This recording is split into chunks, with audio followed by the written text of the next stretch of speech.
So I chose to make this walk from Iweaji to Daihoji and back to Iweaji each day because there is an ancient path, pilgrimage path, centuries old, which goes through this area.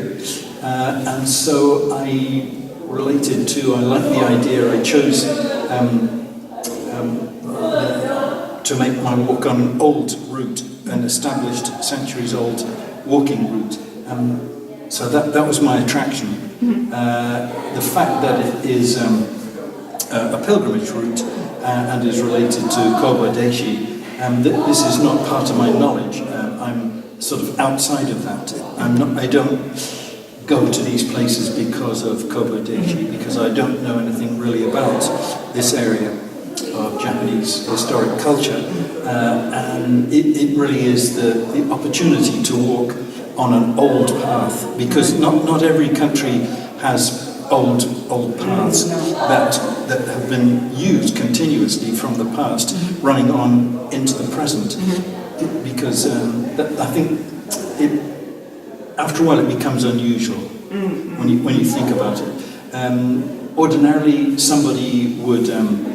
I think you have to go from 44, temple number 44 to temple number 45, and then back to 44 again when you're walking as a pilgrim today, 2018, walking on the 88, around the 88 temples. So that's what people have to do in order to continue on in their numbers. But ordinarily, people will not be walking twice a day, because you go from one over to there and then you do the same thing again, but in the opposite direction. So that's 14 days in succession. So that means I walk 28 times on the same footpath. So the 28 times changed my perception of the path.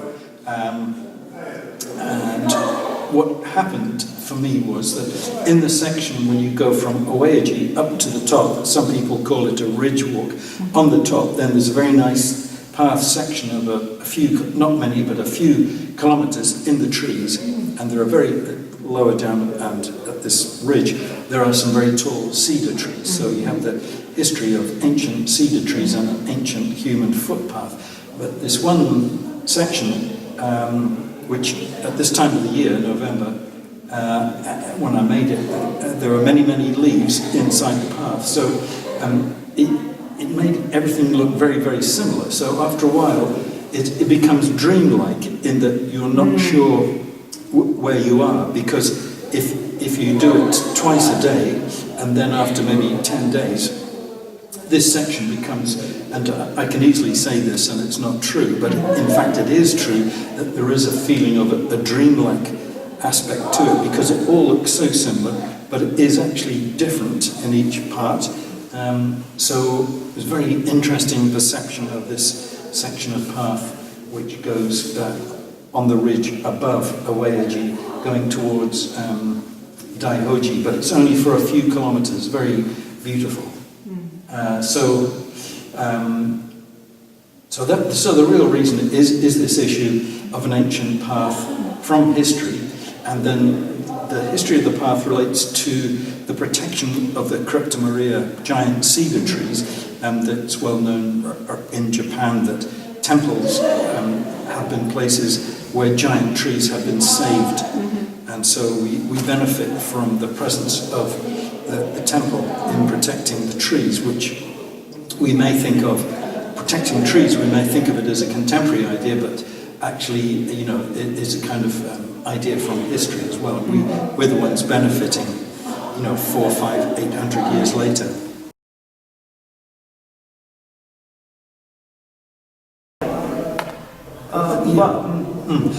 So I chose Michi, this character, the way, because when you walk on this path, every few hundred meters, you see in a sign, which maybe on a small sign it might be attached to a bush or a tree, but you see it many times every day, this character.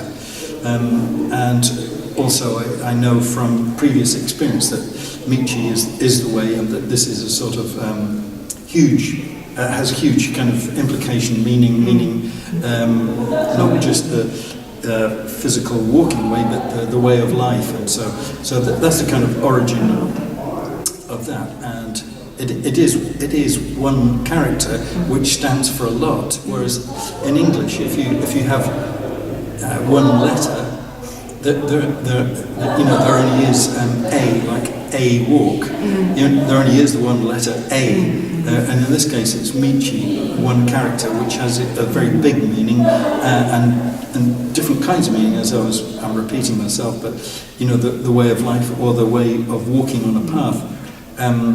But also because this is Japan, it's not England, so therefore it's correct to have my walk text, this English walk text, translated here in Japan into Japanese, so that local Japanese people, or if it goes on the internet, somebody on the internet can read it and understand. The issue of translation, I've had lots of discussions with, say, curators in public spaces, and although it's a really interesting idea to translate English walk text into the language that is of that country where the walk was made. Sometimes the curator says no, that it's better to keep it in the original language, because the problem is that the story can get changed and transformed. We don't like to think of it that way, but the translation can completely change, because there's a subtle meaning which means something else that the author knows nothing about at all. So in this case we have, very fortunately, English and Japanese.